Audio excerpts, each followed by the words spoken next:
In any city, in any country, go to any mental institution or halfway house you can find yourself to.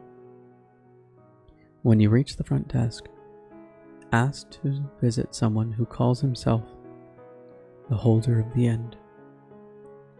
Should a look of childlike fear come over the worker's face, you will be taken back into the building, into a deep and hidden section. All you will hear is someone speaking to themselves, echoing into the halls, in a language you do not understand. But your very soul will feel an unspeakable fear. Should this talking stop at any time, don't move, and quickly say aloud, I am just passing through. I wish only to talk. If you still hear silence, run. Do not stop for anything. Do not go home. Don't stay at an inn. Just keep moving and sleep where you drop. You will know in the morning if you survived. If the voices in the hall come back after uttering those words, you may proceed.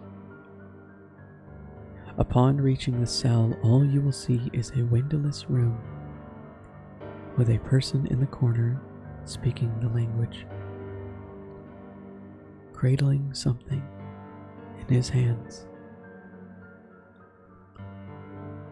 The person will only respond to one question. What happens when they come together? The person will then stare into your eyes and answer your question in horrifying detail. Many go mad in that very cell. Some disappear soon after the meeting, and a few end their life. But most do the worst thing. They look at the object in the person's hands. You will want to do so as well. But be warned, if you do, your death will be one of cruelty and unrelenting horror. Your death will be in that cell by that person's hands. That is Object 1 of 538. They must never come together. Ever.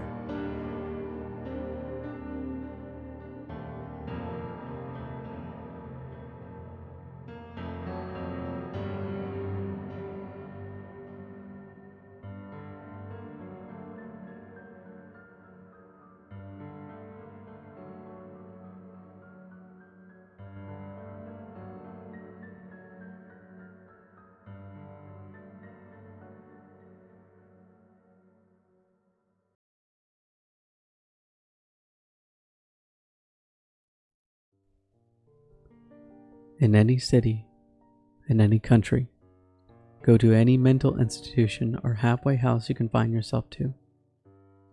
When you reach the front desk, ask to visit someone who calls himself the holder of eternity. A sigh will escape from the worker's lips and look at you with the utmost pity. They will take you down a flight of stairs to what should be the basement of the building. But it isn't. As you press deeper and deeper into the underbelly of the institution, you will begin to hear a chorus of screams.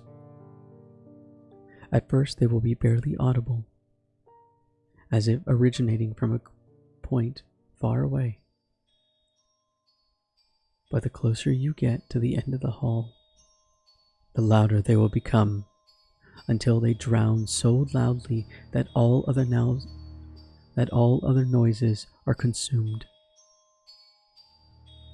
Soon, the dim will become painful, and you will have the utmost urge to claw your own ears out to escape it. You must resist this impulse or else it will be impossible for you to complete your mission. The worker will show you to the door, covering both their eyes. And as they do, as swiftly as they can, they will unlock the door and run, leaving you in this cramped and dark hallway. This will be your only chance to run. If you decide to continue, open the door, and the piercing wails will then abruptly stop, leaving your ears ringing. The room you will enter will be coated in an almost tar-like, all-consuming darkness, but at the far end of the room, there, manacled to the wall, an emaciated figure covered in raw lashes will be directly staring at you. He will have a menacing smile plastered across his face. In the festering wounds, there will be a scalpel still half plunged into his chest. Now will be your only chance to save yourself and ask the question, Who created that? He will begin to cackle in a manner befitting the death thralls of an animal before it is killed. His will be the most horrifying tale that you have ever heard. Beyond such primal concepts as pain and death, it will delve deep into your mind and into the very essence of evil. Those with a weak will go mad from his story.